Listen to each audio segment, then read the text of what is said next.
Hey, what's up everybody? My name's Corey. I play in a band called Tethys.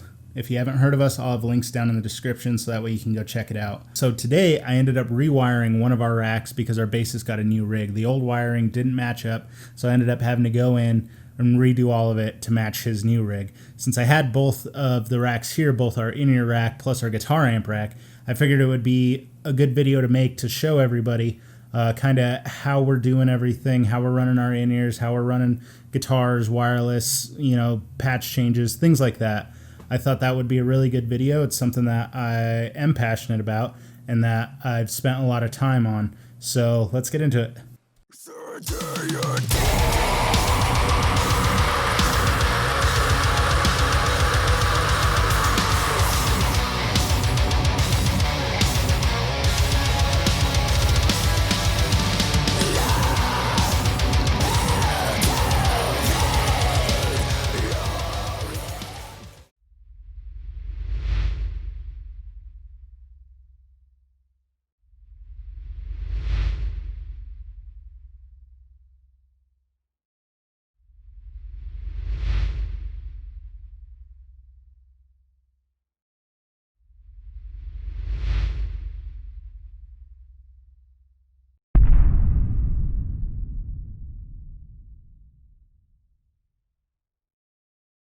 Okay, so here's the two racks that we use for both live shows and rehearsals.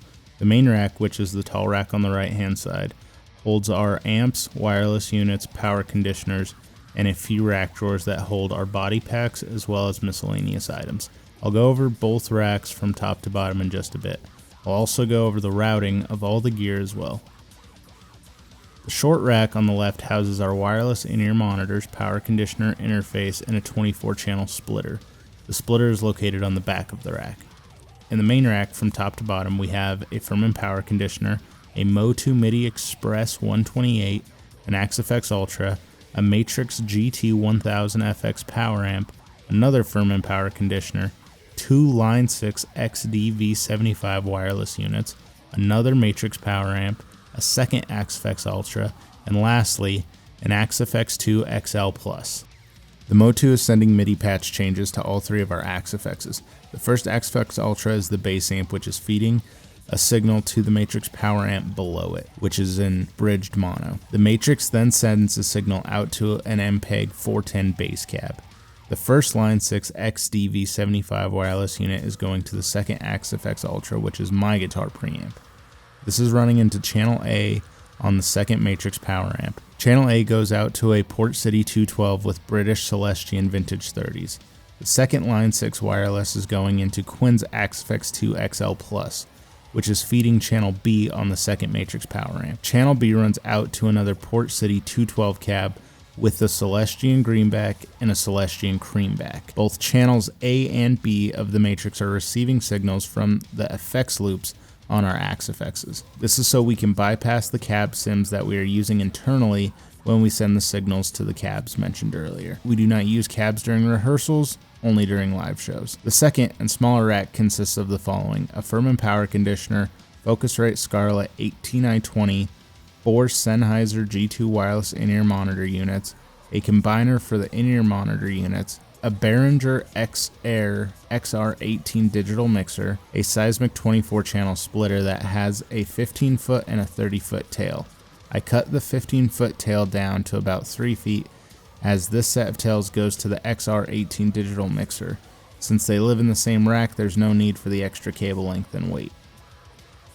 The 18i20 is sending signal to both the main PA and our in-ear monitor units. It is sending clicks, cues, and stereo backing tracks to our in-ears, while it only sends stereo backing tracks to the main PA, as well as the rest of the inputs on stage. The channels that are outputting the backing tracks are going into the 24-channel splitter that we have, while the clicks and cues are going directly to the XR18, which is then outputting to all four of our individual in-ear monitor units.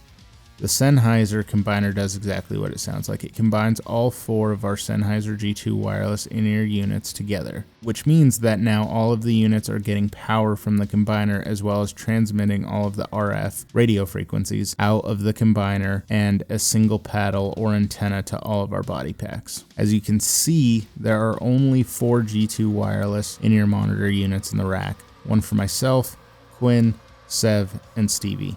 Shay, our drummer, doesn't need a wireless unit as he is stationary. He uses a hardwired Behringer PowerPlay P1 personal in-ear monitor unit. Below that is a Behringer XR18 mixer that we use to mix our in-ears with. All of the inputs that we have on stage hit the 24-channel splitter. From there, the inputs or signals get split.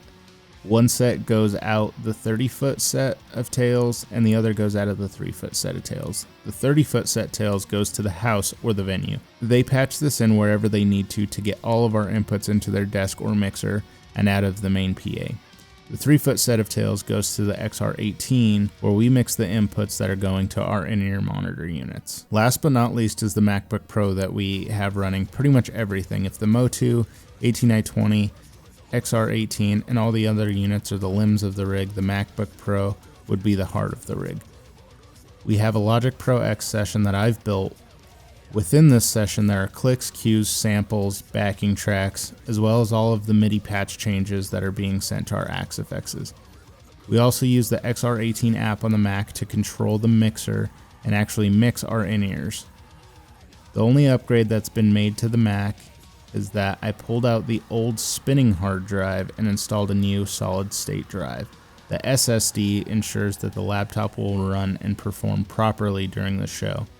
A spinning hard drive will skip if there's substantial vibrations from either the stage, the subs, or anything else.